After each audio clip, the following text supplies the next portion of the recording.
Personne n'oserait remettre en question l'amour. Tout tourne autour de l'amour dans les chansons, les poèmes, les films, etc., etc. On dit que c'est la colle qui tient l'univers ensemble. L'univers, non.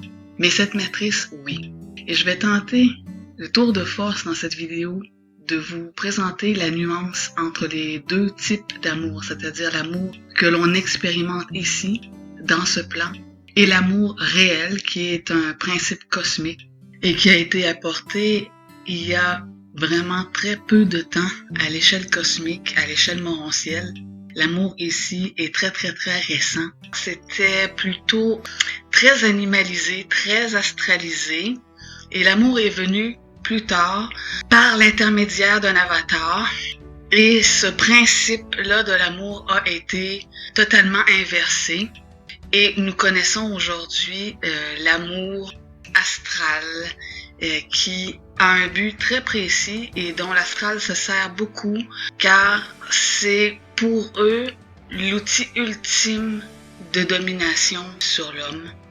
Et ils s'en servent dans toutes les sphères et sur tous les plans matriciels et ça marche très bien. Au début, avant que le principe de l'amour soit amené ici dans ce plan, lorsque l'homme se décorporait et arrivait dans le sas, qui est un endroit intermédiaire entre le monde astral et ce monde-ci. C'est comme un sas de sous-marin entre deux plans ou deux mondes, si vous préférez. Et quand l'amour n'était pas emmené ici comme principe, l'homme était carrément pris. Pour vous donner une image, avec la chaîne au cou et tiré de force dans l'astral, avec une grande peur, et cette peur est restée. Beaucoup de gens très religieux ont la crainte de Dieu, ont la crainte de l'invisible, parce que justement, la brèche n'était pas faite, donc il n'y avait pas besoin de séduire ou d'enjôler l'homme, il le prenait de force. Aujourd'hui, les choses ont changé grâce à ce principe-là, où si l'homme était attaqué, il pourrait reculer, et c'est vraiment pas le but, c'est de l'attirer, de le séduire. Il faut pas qu'il recule parce qu'il y a un danger d'évasion, il y a une brèche qui est là, qu'ils ne peuvent pas refermer. Et c'est pour ça qu'ils se servent de l'amour, qu'ils l'ont perverti et qu'ils l'ont mis à leur avantage pour mieux emprisonner l'homme. Donc, l'amour astral pour eux, ça serait égal à des liens, à des chaînes. Ils ont remplacé la chaîne de la peur par la chaîne de l'amour. Et c'est pour faire vibrer l'émotion chez l'homme. Quelle est la différence entre l'amour, le principe de l'amour, si vous voulez, l'amour cosmique versus l'amour astral? C'est que l'amour astral relève du sentiment, alors que l'amour cosmique relève du respect. Je viens de vous donner ici la clé principale pour comprendre assez rapidement le phénomène de l'amour. Pourquoi ici il est si perverti? C'est qu'il touche l'émotionnel. Il crée des liens, il crée des attachements. Tandis que l'amour qui est vécu hors matrice, c'est une forme de haut respect. Un respect qu'on ne peut même pas concevoir ici dans la matrice, mais c'est le mot que je dois employer. Est-ce qu'il y a de l'amour entre Sophia et Christos? Il y a du respect. Est-ce qu'il y a du sentiment? Non.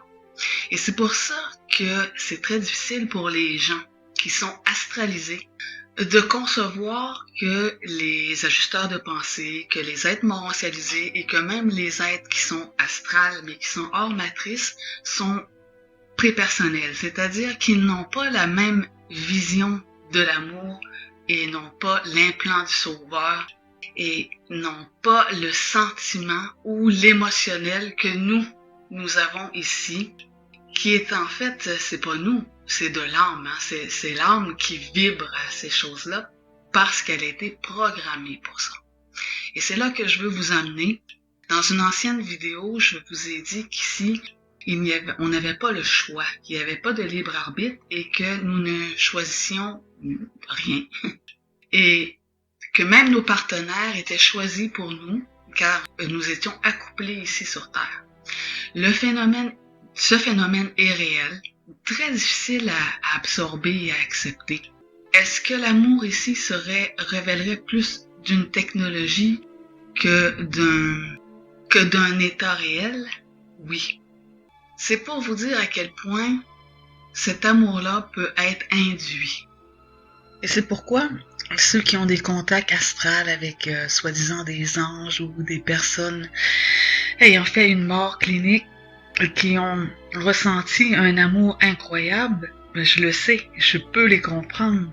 Et les entités de l'astral gardent pour la toute fin le clou du spectacle, justement au moment de votre décorporation. C'est là que vous allez ressentir le rayon de l'amour à son plus fort pour vous créer le maximum d'impressions et pour ensuite vous renverser, vous transpercer par cet amour-là et pour ensuite vous amener plus facilement en astral. Et un coup rendu dans le monde astral, le défunt vite déchante et cet amour-là fait place à une déception et même souvent à un désespoir. Et ils s'en servent beaucoup, ces entités-là, dans nos programmations pour nous activer. Et tout le phénomène de l'âme sœur est une activation donc, de mémoire. Ce sont des gens que vous avez connus dans d'autres vies et que quand vous les voyez, il y a une activation, donc une reconnaissance d'âme à âme. Et les âmes sœurs, c'est un piège incroyable puisqu'une âme ne peut pas trouver la lumière dans une autre âme. Une mémoire ne peut pas avec une autre mémoire avancer ou évoluer. Pour qu'un homme puisse s'unifier, il doit s'unifier au principe de son esprit et non pas avec une autre âme parce que ces deux-là vont tourner en rond continuellement à la recherche et qui va mener inévitablement à une grande déception. Donc le concept des âmes sœurs a été amené par les archontes parce qu'ils savent que l'âme est toujours à la recherche. Donc, chercher l'âme sœur, ça devient une quête incroyable. Et pour l'âme, c'est rempli de sens. Et pour l'esprit, ça n'a aucun sens. Donc, déjà là, on est berné avec ce phénomène d'âme sœur et de flamme jumelle. Flamme jumelle, si la flamme est divisée en deux, faites attention. La flamme doit être unifiée en un, et c'est vous et votre esprit. Ces entités-là vont pousser le phénomène encore plus loin et dans un but très précis, c'est-à-dire de générer de l'émotion. Encore et toujours, on est toujours dans la production de louche ou d'émotion. Générer de la souffrance ensuite qui est automatique, mathématique pour eux. Donc l'astral va toujours s'organiser pour faire de nous des esclaves à la recherche de l'amour, à la recherche de l'âme sœur. Et pourquoi nous recherchons l'amour, c'est qu'il crée en nous ce manque. Nous sommes coupés de notre esprit. Donc nous cherchons une compensation. Et l'amour est la compensation ultime. Ces gens-là le savent, s'en servent contre nous comme un viol psychique. C'est une infiltration astrale, toujours dans le but de créer une dépendance. L'être qui est dans ce rayon-là, ce rayon technologique, est magnétisé, fortement magnétisé. Et les relations amoureuses du Lovebite sont toujours ou deviennent toujours à la longue toxiques et obsessionnelles. Souvent, ça peut tourner au drame, mais pas nécessairement. La personne devient torturée, tourmentée. Elle expérimente de la jalousie, des pensées fausses dans sa tête. C'est horrible, c'est terrible quand on voit le jeu de cette manipulation. Prendre conscience de cet état de fait qui règne dans la matrice. Pour l'âme, c'est très difficile. Il y a un état de tristesse même quand on se rend compte de cette abomination. Mais il y a aussi une certaine libération, puisque maintenant, les gens qui sont avertis abordent l'amour sous un tout autre visage, avec une autre perception. Toutes les religions, les mouvements spirituels, tous les concepts, toutes les idéologies regroupent toujours en dénominateur commun l'amour. Pourquoi? Ils savent très bien qu'une personne en état d'amour devient vulnérable. Dans le demi-heure, je sais que l'amour va mettre l'homme automatiquement en état de soumission face à lui. Il sait que cet amour astral va nous éloigner de nous-mêmes. Lui ne nous aime pas parce que, rappelez-vous, l'amour momentialisé ou hors plan matriciel, c'est du respect. Nous ne sommes aucunement respectés ici. La créature est bafouée, tenue dans l'ignorance, sert de chair à pâté. Ils ne sont intéressés que par notre âme. Ce faux amour planétaire est expérimental et ces entités-là créent un champ de force qui les serve, car il ne faut pas oublier que nous sommes sur un territoire de prédation et que ces entités-là sont parasitaires et vampiriques.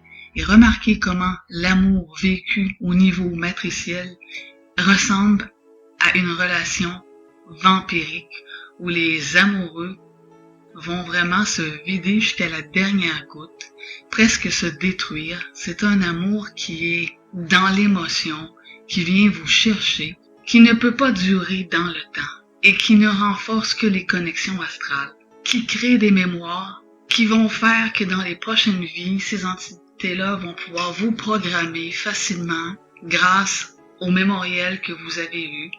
Et c'est pour ça que vous allez me dire, oui, mais moi j'aime mes enfants, c'est pas comme mon mari, vous faites des distinctions entre l'amour, vous respectez vos enfants. Déjà là, on peut parler d'amour, mais souvent une mère va étouffer ses enfants. Elle va penser les aimer. Et c'est là le grand danger de l'amour, parce que par amour, on veut aider. Par amour, et toujours, on finit par nuire. Et ça, c'est difficile à accepter et à absorber. L'amour qui est véhiculé ici sert toujours l'ego. Un amour inconditionnel, c'est dans les contes de fées. Il y a toujours une partie de l'ego qui est sollicitée. L'amour doit être vécu différemment, c'est-à-dire que maintenant, une personne peut avoir une relation que moi j'appelle supramentale, qui peut être un peu ennuyeuse pour quelqu'un qui est dans l'âme et qui aime la passion. Il n'y a pas vraiment de ça dans une relation supramentale. C'est une relation de complémentarité. C'est un partenariat avec une autre personne qui nous apporte rien dans le sens qu'on est déjà nous complets. On n'est pas la douce moitié de personne. Puisque c'est une loi de l'univers d'avoir un complément, c'est-à-dire un partenaire, on peut avoir une relation qui est supramentale, qui est intelligente. Et ça devient intéressant parce que là, on peut mettre en lumière beaucoup de programmation, beaucoup de choses vont vous passer par la tête. Parce que quand vous êtes jaloux, quand vous avez c'est jamais vous, c'est toujours une entité derrière.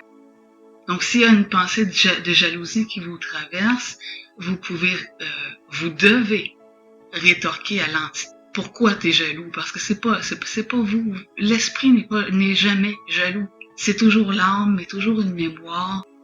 Et une relation supramentale met toujours ces choses-là en lumière. Donc, c'est vraiment une relation qui est aplanie. En étant en contact avec l'amour, le principe de l'amour, ça vous donne accès à votre personne, qui vous êtes réellement, vos origines. Et c'est là le plus grand respect, c'est-à-dire le plus grand amour que vous avez pour vous-même. Et ensuite, vous pouvez respecter les autres. Vous devez respecter les autres. Mais vous ne pouvez pas aimer tout le monde. Ça a été une grande inversion des paroles du Nazaréen qui est « aime ton prochain comme toi-même ». Il le savait très bien que c'était impossible dans cette matrice. Par contre, vous pouvez respecter tout le monde. Même s'il y a des atomes crochus qui fait que vous n'aimez pas telle personne, vous pouvez quand même la respecter. C'est une nuance inouïe qui va faire toute la différence dans votre existence planétaire. Et rendu au moment de votre mort, de votre décorporation, ces gens-là ne pourront plus vous manipuler en vous faisant vibrer avec leur rayon technologique de l'amour, en vous montrant ceux que vous avez soi-disant aimés dans cette incarnation. Donc, ça va vraiment vous aider car vous allez devenir imperméable à ce type de manipulation. Et ça peut vous sauver la vie. C'est-à-dire vous la donner. Car vous allez refuser d'être manipulé avec, ça va loin, c'est l'amour des enfants, l'amour du conjoint, même avec un animal. Ils vont aller chercher tout ce qui peut faire vibrer votre âme. vous devez toujours vous ramener en esprit parce que ce n'est pas intelligent de tomber dans ce type de panneau. Mais par contre, c'est très difficile parce que je comprends que c'est une technologie qui nous est envoyée et j'ai moi-même été témoin pendant que ce rayon m'était balancé. J'étais complètement... je ne pouvais pas entendre la voix de l'ajusteur. J'étais complètement astralisée. Et c'est le même phénomène des gens qui sont victimes du love bite. Si vous n'en êtes pas conscient, c'est très fort. Hein? L'amour est plus fort que tout. Oui, c'est une technologie très, très, très forte. Mais maintenant, en ayant conscience et ensuite en ayant une supraconscience, vous allez être en mesure de désactiver cette technologie-là et de voir s'il y a une manipulation orchestrée en vue de vous faire perdre votre temps. Parce que c'est ça en fait. Ils ne peuvent pas stopper l'évolution d'une personne, mais ils peuvent la freiner et ils peuvent la freiner beaucoup.